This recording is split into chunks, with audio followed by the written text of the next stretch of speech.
welcome to my channel. Well, we have another fantastic gift from Toby and family. And I thought I would, since it's late night and everything, I thought I would, besides reviewing this knife or giving you my initial impressions of it, I would also explain a little bit about Toby and family for those of you that don't know about them. A while back, I was contacted by Toby, and he said, I'd like to send you some knives." And I said, "Okay, thank you." And I gave my address and everything like that. And the difference is, he continued to send knives. He didn't stop. He hasn't stopped. And after a while, I was like, wow, man, this is overwhelming, I mean, somebody just giving me one knife is amazing, but to keep on with it. And it wasn't just knives, it was things, related to knives. And it's kind of like if you had a battle box or a knife gift subscription is the way this is working out, because I don't tell him what I want, as far as knives or anything. He just sends them, and a lot of times it's eerie because it'll be stuff that I'd been looking at or wanting for a long time and hadn't expressed in any way to anybody, and he just knows, like the Civivi Elementum fixed blade. I had always wanted that one, but it was kind of like out of my reach, and so it's just amazing. But he's just a really great guy. All I can tell you is that his family is from Finland and everything. He is not Tobias, even though his name is Toby. It's not Tobias Gibson, you know. And I respect his privacy. If he wanted you to know anything more about him, he would have, told you guys. So I respect his privacy. I really appreciate what he does, because, for a small channel like mine, and with my income and everything, you'd see like maybe one or two of these a month, and maybe one good knife, like a case, because like I said, I have a limited budget, and with inflation and everything else, prices keep going up, and I'm not, I'm just on Social Security. I'm not making a bunch of money. So I really appreciate it. Like I said, I'm overwhelmed about it, because I've, it it just speechless. It leaves me speechless, even though I'm speaking. But anyway, I do appreciate what he does. And even when you get like an inexpensive knife that comes in, it's something that someone would, possibly purchase. And so I'm going to give my evaluation of it. And it's just like that Swiss Eagle type of knife. I personally, if I was going to be buying a knife like that, would have gone with a Victorinox. But it does cost more money. So a lot of times you will wind up, with a budget, you'll wind up waiting around thinking, all right, a Swiss Champ costs $75. It's a nice knife and everything, but, I got a pair of pliers over here. You start justifying in your head why you don't need it or why you would like it, and you can start doing the thing, well, I only got $25. Well, I can wait 2 more months, keep saving up $25, and I'll have the money for the Victorinox. That's actually the best thing to do. But some people, you may not need the quality of the Victorinox. You just want a knife that's you can throw in your toolbox, or you can throw in your truck. And yeah, it's not perfect, but the chances of you needing to use it and stuff like that, like I said, my approach to tools and stuff has always been buy the best you can afford if you're going to depend on it. Like if you're depending on a tools for your job or whatever, it's usually best to buy the best that you can afford. Then it's not always the most expensive one. All right, so let's get off that for a little bit and start talking about this knife. This knife is called the Roach belly, and you can see the shape here. It kind of reminds me of the Charade sharp finger type of thing, and I'm sure there's a case version of it and everything else. So this description from Blade HQ pretty much describes where it came from. The Roach belly is designed after a historical roach belly knife, which was a short blade with a pronounced upswept curve and a sharp point. It was most likely named after the common roach fish, which had a similarly rounding curved belly. It was known in the 17th century Britain and quite common in American colonies as it was inexpensive and versatile. Another thing I like about Cold Steel is they give you the specs right there on the front of the box. They'll tell you, here's your blade length, here's your overall length, this is what kind of steel we're using, this is how much it weighs, here's your blade thickness, here's your handle and what it's made out of. So, I don't know if it says anything about, no, it just talks about a warranty. They call this a Securex Sheath. And they are sharp. So you basically have this can be, put a big button there, and pull it down. You can hang it by a button, or you can do it by this. Now, some people say, like, if you've got a belt like this and you go to bend down, that this, can undo itself. So I haven't had that happen with me, but I'm not doing a lot. I'm old. I don't do a lot of bending down if I can avoid it. So,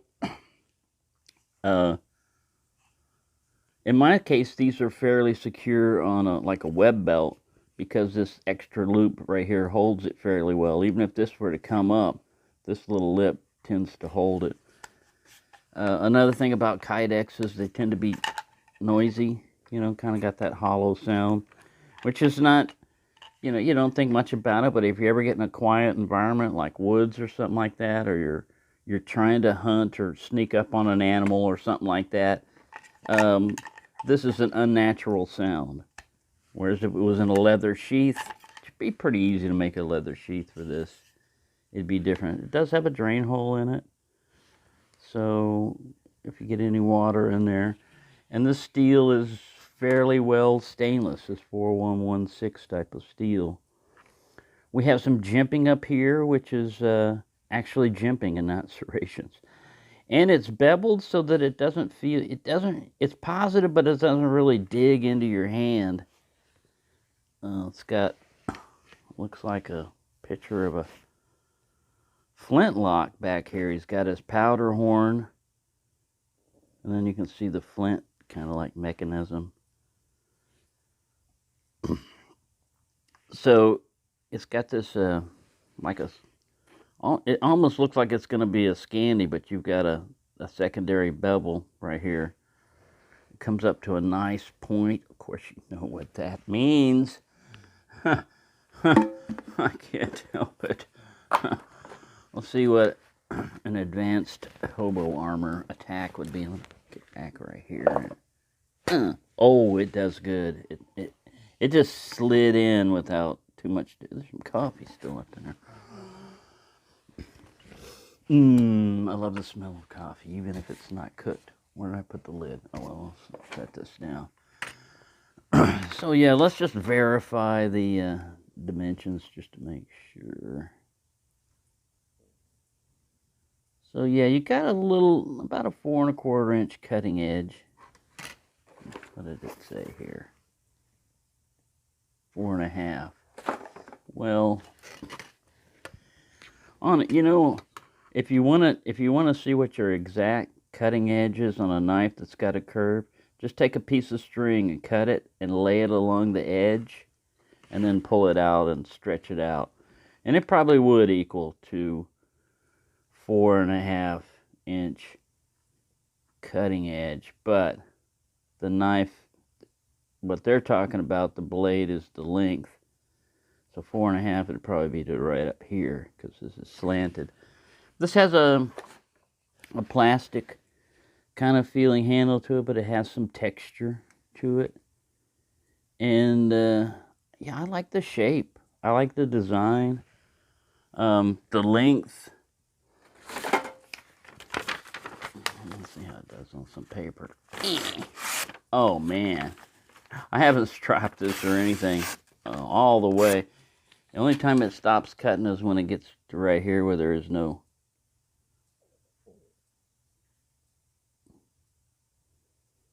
It kind of channels that paper, but there's just a little edge right here that's not sharp. If you see that, if you're guiding some through. But for the most part, it's sharp all the way through. We'll see how I'll do on some wood.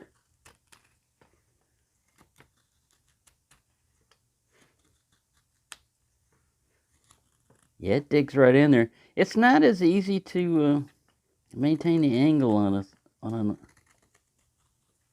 a non-Scandi for me.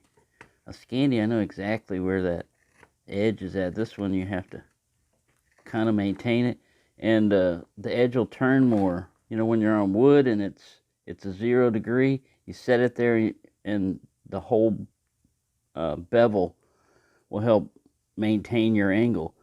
But when you've got a secondary angle, you just got a little, you know, you wiggle just a little bit and you're going to change your angle. All I'm trying to say.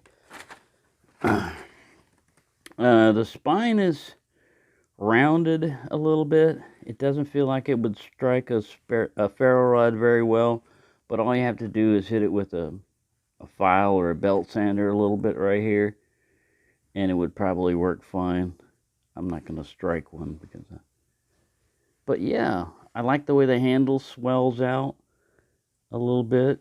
I checked this earlier with a magnet. Let me show you. It's not a full tang. It goes down about, well, I don't have a magnet on it. Just a second. I kicked the tripod with my foot. All right. So I can feel it. It won't stick as much, but I can feel it up to, it's there. It's probably a rat tail tang. You can see it narrowing down here. But I feel the magnet. It's hard for, you know, the magnet to work through plastic, and this plastic is getting progressively wider as we go down. But right about there. So that's not too bad. And it's not a hard use type of knife. This would be more for like a general task, you know, where a Scandi wedges food out and stuff, and this thing would probably be pretty good on food prep. I don't really have a lot of.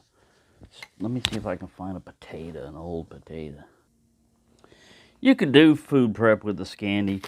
I mean, the thing is, if you're cutting something like a tomato and you want a thin slice, it's going to be harder with the Scandi grind because it gets thick right away. It doesn't stay thin for a long time. It just widens out to whatever your bevel angle is.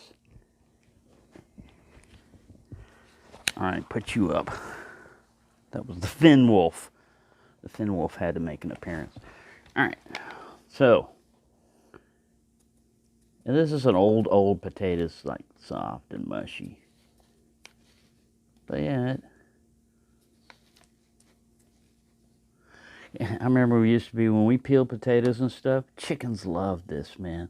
These potato peelings, you'd take this out and throw it to the chickens, and oh man, they'd go nuts. They'd have a great time with it.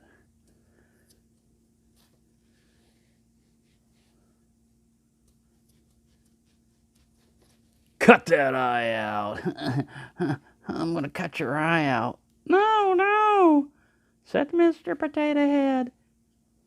Mm-hmm. That's another thing. That's a pretty cheap toy that's kind of dangerous nowadays because it was just long plastic pieces that you would stick in there. You know, you'd stick his eyes in. Yeah, like that. Stop it. Stop it. You're going to stick something. But yeah, it works pretty well. Like a food prep type of knife. Really just digs right in there. All right, out of here, potato. You're gone, Mr. Potato. What a mess. Potatoes and fatwood. My favorite seasoning. Fatwood flavored potatoes. Get out of there, you. Stop it. The eyes staring at me. So there you go. I know it's been long and drawn out, but once again, thank you, Toby and family.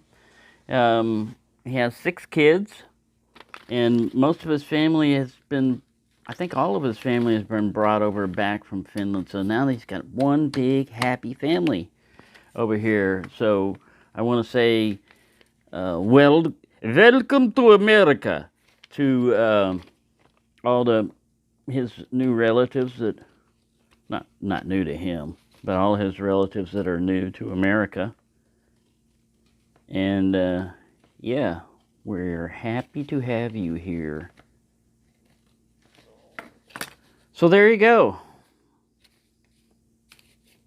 Thank you for watching, and have a nice day.